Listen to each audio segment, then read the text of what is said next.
Bismillahirrahmanirrahim. Assalamualaikum warahmatullahi wabarakatuh. Alhamdulillahirabbil alamin. Wassalatu wassalamu ala asyrafil anbiya'i wal mursalin wa ala alihi wa sahbihi wa man tabi'ahum bi ihsanin ila yaumiddin. Amma ba'd. Ikhwatal Islam rahimakumullah, para peserta kajian fikih yang senantiasa dirahmati Allah Subhanahu wa taala. Pertama-tama kita senantiasa memuji Allah Subhanahu wa taala dan bersyukur kepadanya atas segala limpahan rahmat dan hidayahnya sehingga kita dapat bersua kembali di ruang Zoom ini dalam kegiatan pengkajian fikih. Selawat dan salam senantiasa tercurahkan kepada junjungan kita Nabiullah Muhammad Sallallahu Alaihi Wasallam beserta keluarga dan para sahabatnya, para pengikutnya yang tetap setia berpegang teguh kepada sunnah-sunnah beliau dan para sahabatnya hingga hari kiamat kelak. Amin ya rabbal alamin. Ikhwatal Islam rahimakumullah. Insya Allah pada siang hari ini di bulan suci Ramadan eh, kita melanjutkan kajian fikih kita dari kitab Ibhajul Mukminin yang merupakan kitab syarah dari kitab Manhajus Salikin. Ikhwatal Islam rahimakumullah. Kita sampai pada pembahasan puasa-puasa sunnah, puasa-puasa sunnah. Adapun puasa-puasa wajib atau maaf, adapun puasa Ramadan atau puasa wajib, hukum-hukum yang terkait dengannya sudah kami jelaskan pada pertemuan yang lalu. Sekarang kita masuki pada pembahasan tentang puasa-puasa sunnah atau yang disebut dengan siam atau tawbu. Ya, disebutkan dalam buku ini di antara puasa sunnah yang disunahkan bagi kita untuk berpuasa yaitu puasa Arafah. Puasa Arafah atau puasa yang jatuh pada tanggal 9 Dzulhijjah, ya, yaitu yang jatuh pada tanggal 9 Dzulhijjah yang dikenal dengan puasa Arafah. Eh, Terkait tentang puasa Arafah, ya, kenapa dinamakan puasa Arafah? Karena para jamaah haji wukuf di Arafah pada tanggal 9 Dzulhijjah.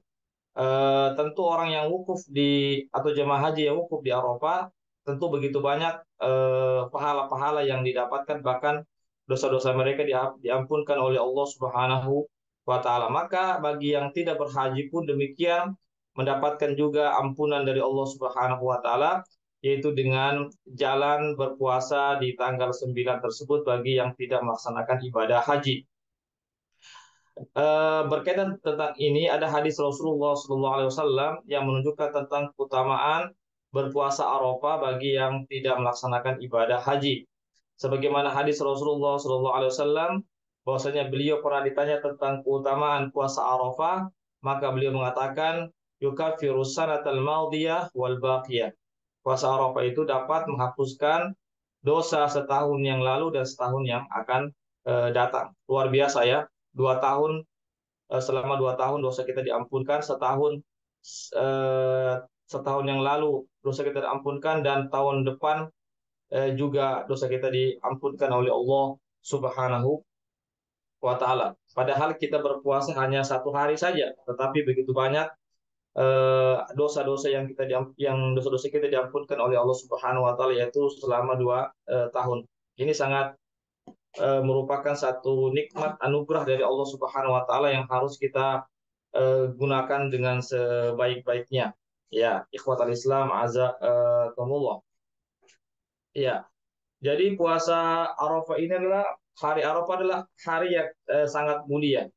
Ya, sebagaimana hadis Rasulullah SAW tentang keutamaan hari Arafah atau hari di mana jamaah haji wukuf di Arafah, beliau mengatakan khairu yaumin tala'at alaihi syamsu yaumu Arafah.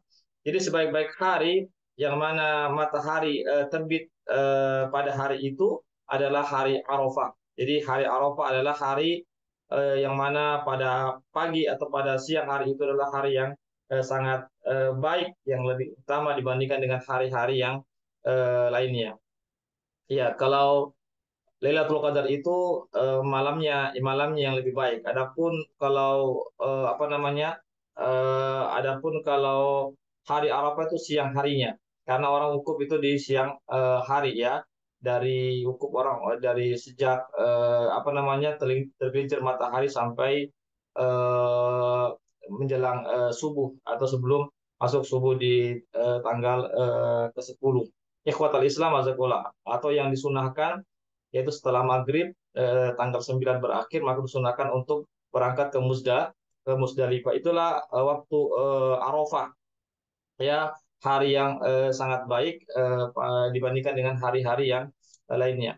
Bahkan disebutkan dalam riwayat yang lain bahwasanya setan pada hari Arafah itu adalah dalam keadaan yang sangat hina sekali, yang sangat hina dina keadaan setan. Kenapa? Karena pada hari itu begitu banyak ampunan Allah yang Allah berikan kepada orang-orang yang wukuf di Arafah. Begitu juga Allah juga mengampunkan orang-orang yang sedang berpuasa Arafah yang bukan bagi jamaah haji. Begitu banyak rahmat ya Allah Subhanahu wa taala berikan ya Allah turunkan kepada orang-orang yang melaksanakan ibadah wukuf dan juga orang-orang yang berpuasa di tanggal 9 Dzulhijjah itu, dan juga doa-doa itu dikabulkan oleh Allah Subhanahu wa taala, khususnya orang-orang yang melaksanakan wukuf di Arafah sangat diistijabah oleh doanya oleh Allah Subhanahu wa taala. Oleh karena itulah sehingga syaitan itu ketika itu sangat hina dina sekali. Karena apa? Karena kaum muslim ketika itu dapat beribadah kepada Allah Subhanahu wa taala. Syaitan tidak bisa ketika itu menghalang-halangi orang-orang yang wukuf di Arafah untuk beribadah kepada Allah Subhanahu wa taala. Sebagaimana kita tahu bersama bahwasanya syaitan itu adalah makhluk yang selalu menghalang-halangi kaum muslimin atau orang-orang untuk beribadah kepada Allah Subhanahu wa taala, karena syaitan menginginkan orang-orang ini mau mengikuti langkah-langkah syaitan, mau bergabung dengan syaitan, tidak mau menyembah Allah Subhanahu wa taala. Sedangkan jamaah haji ini pada tanggal atau hari Arafah itu mereka semuanya beribadah kepada Allah, mereka bermunajat, berzikir kepada Allah, berdoa kepada Allah. Maka syaitan ketika itu dia tidak berhasil untuk mengelabui atau menggoda orang-orang yang melaksanakan ibadah haji untuk tidak beribadah pada saat itu. Ikhwatul Islam, azakullah.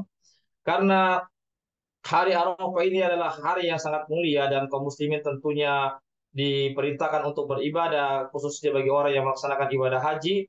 Maka tidak disyariatkan atau tidak diperintahkan, apalagi dianjurkan dan juga dianjurkan bagi jamaah haji untuk melaksanakan ibadah puasa Arafah bagi jamaah haji. Ingat, ini bagi jamaah haji, tidak disyariatkan, tidak diperintahkan dan juga dianjurkan bagi jamaah haji untuk berpuasa Arafah. Jadi yang dianjurkan hanyalah orang yang tidak melaksanakan ibadah haji saja untuk berpuasa Arafah. Kenapa? Karena Allah Subhanahu wa taala menginginkan orang-orang yang tidak berpuasa pada saat wukuf di Arafah itu agar dia lebih kuat lagi dalam beribadah kepada Allah Subhanahu wa taala. Kita ketahui bahwasanya dalam melaksanakan ibadah haji ini tentu membutuhkan fisik yang kuat, apalagi pada saat wukuf ya. Maka ketika itu Allah Subhanahu wa taala tidak mensyariatkan, tidak memerintahkan dan juga tidak menganjurkan bagi jamaah haji untuk melaksanakan puasa Arafah.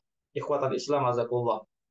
Jadi Allah Subhanahu wa taala tidak menginginkan ada tamu-tamu Allah Subhanahu wa taala, yaitu bagi jamaah haji khususnya ketika wukuf di Arafah menjadi orang-orang yang lapar, orang-orang yang kehausan. Makanya Allah Subhanahu wa taala tidak, atau Nabi kita Muhammad SAW tidak menganjurkan apalagi memerintahkan untuk berpuasa bagi jamaah haji. Ya, agar mereka lebih kuat lagi, lebih semangat lagi dalam berdoa dan melaksanakan amal-amal soleh, karena mereka karena mereka tidak berpuasa pada saat itu. Meskipun barangkali seandainya dia berpuasa tidak ada misalnya seandainya ada yang kuat berpuasa, tetapi sekali lagi tidak dianjurkan untuk berpuasa bagi yang wukuf di Arafah.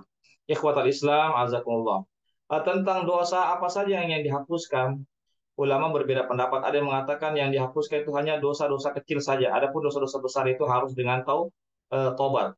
Jadi yang dimaksudkan itu puasa Arafah itu dapat menghapuskan dosa selama 2 tahun itu, yang dimaksud adalah dosa-dosa kecil saja. Tapi boleh jadi Allah Subhanahu wa taala, bisa saja Allah Subhanahu wa taala menghapuskan juga dosa-dosa besarnya selama orang itu betul-betul niatnya ikhlas, tulus dan bersungguh-sungguh dan mengharapkan.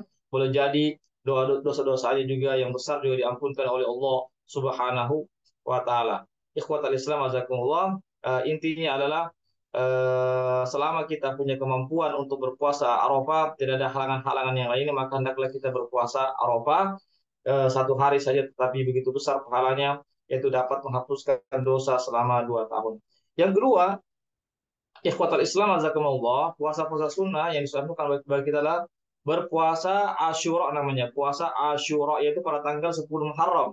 Ya, kita disunahkan juga berpuasa tanggal 10 Muharram. Dinamakan Asyura karena jatuh pada tanggal 10 10 tadinya Asyura tanggal 10 itu 10 Muharram.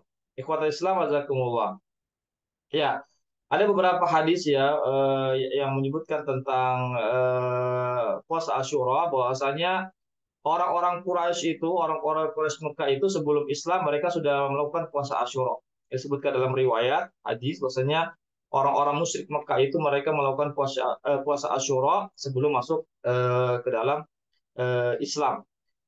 Kemudian diriwayatkan dengan riwayat yang lain bahwasanya Nabi itu berpuasa Asyura sebelum beliau berpuasa sebelum turunnya kewajiban berpuasa Ramadan.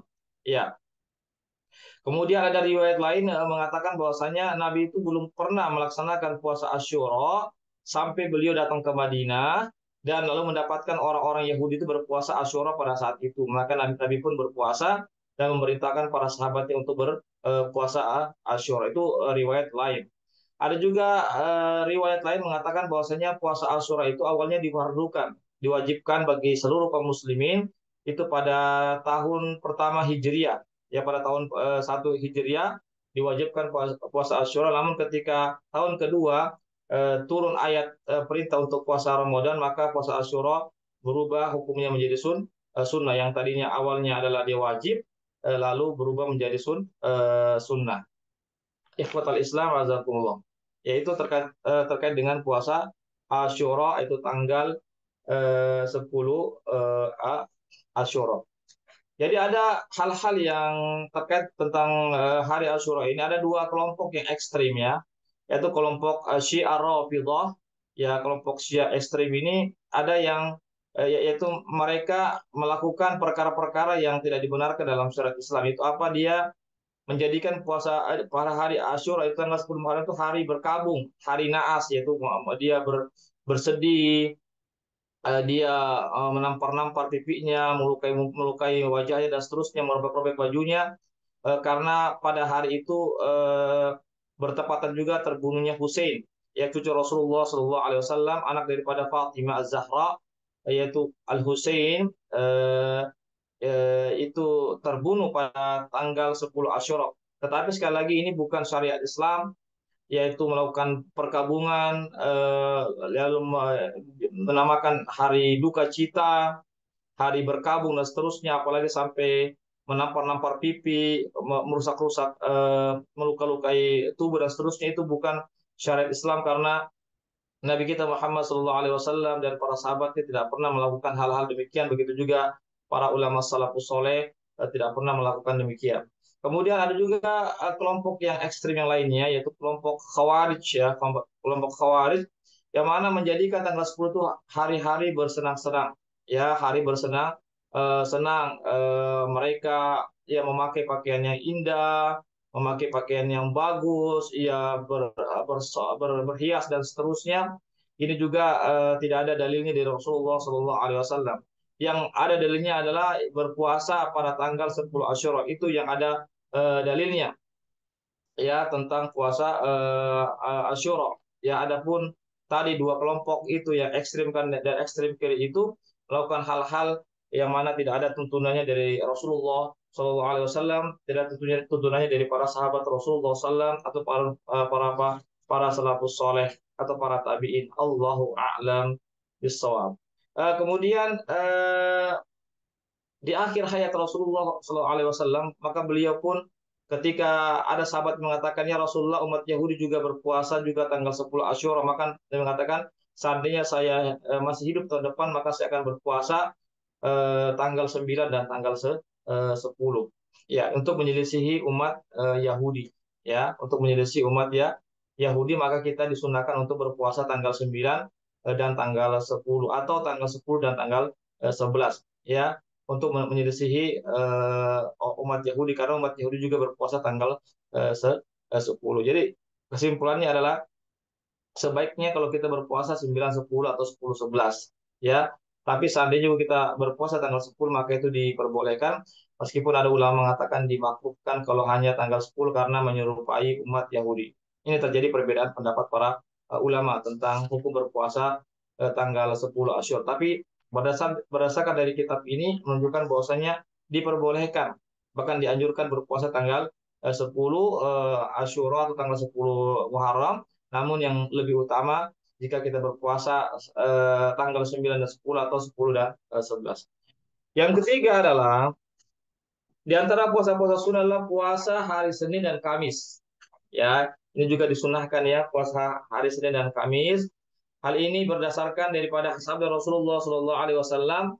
Beliau pernah ditanya tentang puasa hari Senin, ya, maka beliau mengatakan, "Dzaka yaumun ulidtu fihi wa bu'istu fihi au unzila alayya fihi," rawahu Muslim. Ini hadis sahih riwayat Muslim. Ketika Nabi ditanya tentang kenapa beliau berpuasa di hari Senin, maka beliau mengatakan, karena hari Senin itu adalah hari saya dilahirkan dan hari saya dibangkitkan sebagai nabi, atau diturunkannya wahyu pertama pada saya, yaitu di hari Senin. Ya, jadi itulah sebabnya kenapa beliau berpuasa di hari Senin, karena beliau lahirnya hari Senin, dan yang kedua beliau dibangkitkan atau diutus sebagai nabi dan rasul itu pada hari Senin, maka beliau pun berpuasa pada hari Senin tersebut. Ya, bahkan ada lagi juga keutamaan lainnya berdasarkan hadis yang lain tentang kenapa beliau berpuasa di hari Senin dan hari Kamis. Beliau mengatakan, innahuma tu'radu fihi ma'al a'mal fa uhibbu an yu'rada amali wa ana shaim. Ini hadis riwayat Abu Dawud dan selainnya, yaitu hadis yang disahihkan oleh Syekh Albani. Yaitu ketika beliau ditanya kenapa beliau berpuasa hari Senin dan hari Kamis, maka beliau mengatakan sesungguhnya pada kedua hari itu amal-amal amal-amal manusia itu diangkat ke langit, ya, diangkat ke langit untuk diperhadapkan kepada Allah Subhanahu wa taala, dan saya ingin amalan saya itu diangkat ke langit dalam keadaan saya sedang berpuasa. Ya, oleh karena itu makanya Nabi senantiasa beliau berpuasa hari Senin dan Kamis, karena hari keduanya inilah amal kita diperhadapkan oleh Allah Subhanahu wa taala, dan beliau sangat ingin ketika diangkat amalannya dan beliau dalam keadaan sedang berpuasa. Intinya adalah kita disunahkan untuk melaksanakan puasa Senin dan Kamis. Kemudian di antara yang keempat adalah di antara puasa-puasa sunat yang lainnya, sunnah yang lain adalah berpuasa 6 hari di bulan Syawal. Berpuasa 6 hari di bulan Syawal. Itu ada hadisnya tentang keutamaannya, yaitu hadis riwayat Muslim, hadis yang sahih. Nabi bersabda, "Man shoma Ramadan summa atba'ahu sittan min Syawal kana kasiyamid dahar." Barang siapa yang berpuasa di bulan Ramadan, lalu dia mengikutinya dengan berpuasa 6 hari di bulan Syawal, maka sama dengan pahalanya berpuasa 1 tahun penuh. Ya, luar biasa, ya. Kita berpuasa Ramadan 29 hari atau 30 hari, lalu kita lanjutkan dengan puasa Syawal selama 6 hari, apakah berturut-turut atau tidak berturut-turut, yang penting di bulan Syawal, maka pahalanya sama dengan puasa 1 tahun. Kenapa? Karena 30 hari itu, karena satu amalan kebaikan itu didapat gandakan menjadi 10. Berarti kalau kita berpuasa 30 hari sama dengan kita berpuasa 300 hari. Kalau kita berpuasa 6 hari di bulan Syawal sama dengan kita berpuasa 60 hari, berarti 300 tambah 60 berarti 360 hari. Berarti sama dengan 1 tahun pahalanya. Ya, tidak perlu kita berpuasa terus-menerus selama 1 tahun. Cukup kita berpuasa saja 30 hari di bulan Ramadan atau 29 hari, lalu kita lanjutkan dengan 6 hari, ya, hanya 36 hari saja kita berpuasa, maka pahalanya sama dengan puasa 360 hari atau 1 tahun. Ini satu kesempatan yang sangat besar, apalagi kita sekarang berada di bulan Ramadan. Nanti kalau sudah berakhir bulan Ramadan, ayo kita lanjutkan dengan puasa Syawal. Boleh langsung, yang penting jangan kita berpuasa di hari rayanya. Ya, hari raya Idul Fitri tidak boleh. Boleh kita berpuasa tanggal 2, 3, 4, 5, 6, atau boleh kita tidak berurutan juga boleh, ya, atau di akhir-akhir Syawal juga boleh. Yang terpenting adalah kita berpuasa di bulan Syawal, jemaah sekalian. Tetapi ada yang perlu diperhatikan bahwasanya tatkala kita punya utang puasa karena faktor sakit misalnya, atau karena kita perempuan lagi haid atau nifas, atau orang yang musafir pada saat dia Ramadan, maka dia tidak bisa berpuasa, maka dia, kalau dia ingin berpuasa Syawal, maka hendaklah dia mengkodok dulu puasanya, ya, mengganti dulu puasanya yang dia tinggalkan selama bulan Ramadan karena faktor sakit misalnya, atau karena faktor haid, nifas, dan yang atau yang lainnya. Maka dia harus mengganti dulu puasa yang tertinggal, yang dia tinggalkan karena ada uzur, lalu dia melanjutkan dengan puasa Syawal. Itu yang diarahkan oleh, itu yang disampaikan oleh para ulama berdasarkan hadis Rasulullah Shallallahu Alaihi Wasallam. Ya, Allahu a'lam bis shawab. Ya, itu ya. Jadi, ya, jangan dulu kita berpuasa sunnah Syawal, tapi dahulukan dulu puasa wajib, karena wajib pasti didahulukan daripada sunnah. Allahu a'lam. Sebagaimana yang disebutkan dalam kitab ini, penulis kitab ini atau pensyarah kitab ini, Syekh Jibrin lebih memilih pendapat bahwasanya mesti didahulukan dulu yang wajib daripada yang sunnah. Allahu a'lam bissawab. Ya, itu terkait tentang puasa, apa namanya, puasa Syawal, ya. Tapi bagaimana seandainya misalnya ada wanita yang haid, ya, atau nifas misalnya, lalu dia ketika itu baru suci nanti di Ramadan yang ke-10, maka maka ya, ada bagian nifas misalnya, yang nifas, ya, maka dia berpuasa dulu, mengganti dulu puasanya yang ditinggalkan pada saat nifas itu 20 hari di bulan Syawal. Nanti sisanya dia lanjutkan di bulan Dzulqa'dah itu, maka itu diperbolehkan, ya, meskipun nanti dia berpuasa Syawalnya di bulan Dzulqa'dah. Karena apa? Karena selama 20 hari itu dia mengqadha untuk puasa nifasnya itu. Ini tidak mengapa. Allahu a'lam bishawab.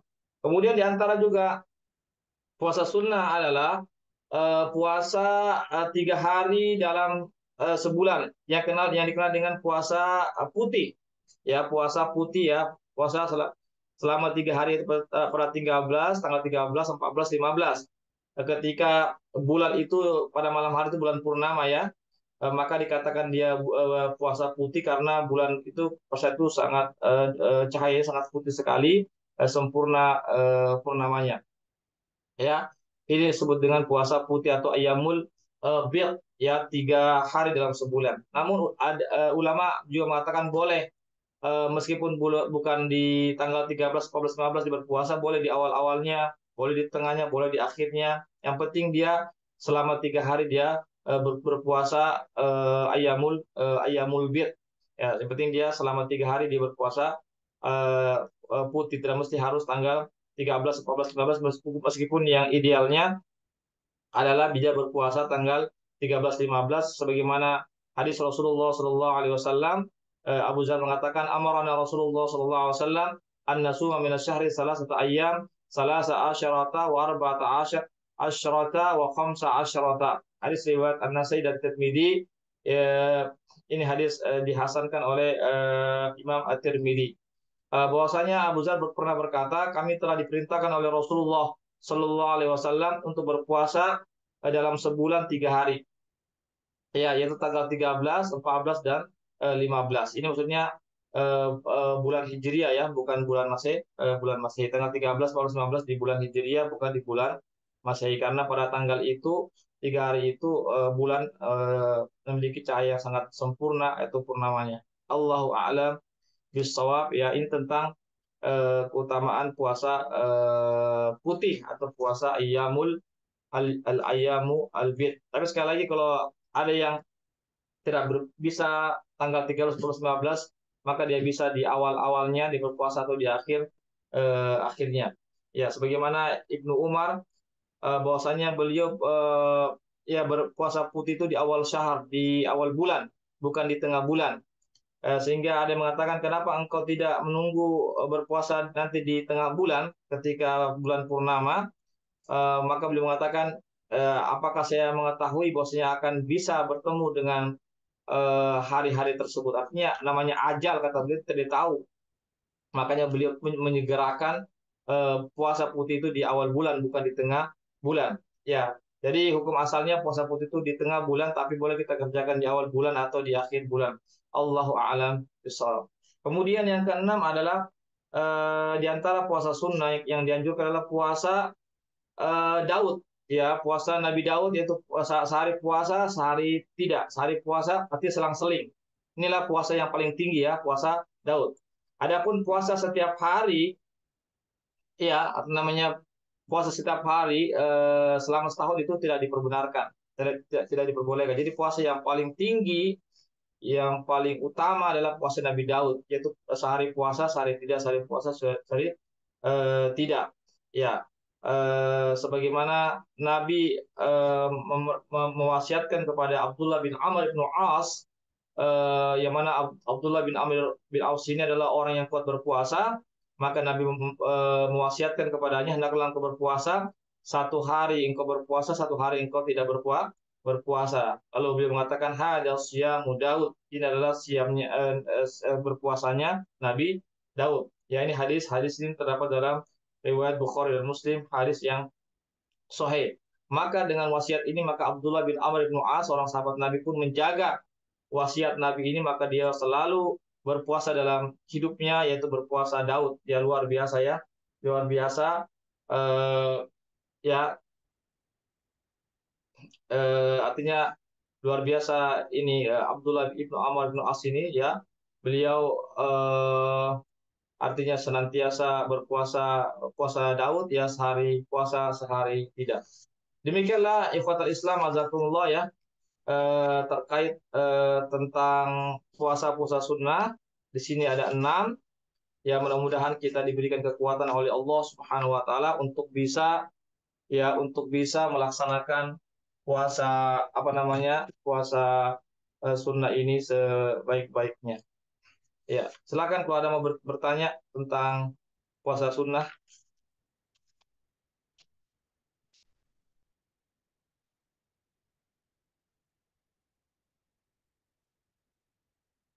Ya, kalau tidak ada tentang puasa sunnah ini, insya Allah eh, kita cukupkan sampai di sini ya. Insya Allah tentang puasa ini dan i'tikaf nanti kita akan jelaskan nanti pada pertemuan di pekan depan ya. Dan juga kita upayakan bagaimana tentang zakat fitrah juga bisa kita jelaskan nanti di pertemuan pekan depan. Barangkali ini yang bisa kami sampaikan. Barakallahu fikum jami'an para peserta kajian fikih. Semoga ada manfaatnya bagi kita semuanya. Semoga kita senantiasa diberikan hidayah taufiknya untuk senantiasa istiqomah dalam mempelajari agama atau syariat Islam ini. Dan kami juga ucapkan jazakallahu khairan katsiran pada donatur yang sudah berpartisipasi terlaksananya kegiatan kali ini. Semoga Allah Subhanahu wa taala memberikan pahala yang terbaik bagi para donatur. Insya Allah kita bertemu lagi di pekan depan dalam kajian yang sama, yaitu kajian fikih. Adapun kajian hadis, tazkiyatun nufus dan tafsir, insya Allah insya Allah kita akan bertemu nanti di pagi hari, insya Allah, dan kami akan share nanti infonya sebentar malam, insya Allah kami akan share tentang jadwalnya untuk 3 kajian kami di hari Ahad besok, insya Allah. Demikianlah kajian kita pada kali ini. Mohon maaf atas segala kekurangannya, kekhilaafannya. Yang benar datangnya dari Allah saja, yang khilaf, yang kurang daripada kami, kekurangan ilmu kami dan hawa nafsu kami. Kami mohon ampun kepada Allah dan kami mohon maaf kepada para peserta sekalian. Sekali lagi kami jazakumullahu khairan katsira kepada para peserta yang senantiasa membersamai kami dalam kajian-kajian kami ini, khususnya pada kajian hari ini atau siang ini. Barakallahu fikum jami'an. Kami akhiri dengan membaca doa penutup majelis. Subhanakallahumma bihamdik, asyhadu an la ilaha illa anta, astaghfiruka wa atubu ilaik. Wassalamualaikum warahmatullahi wabarakatuh.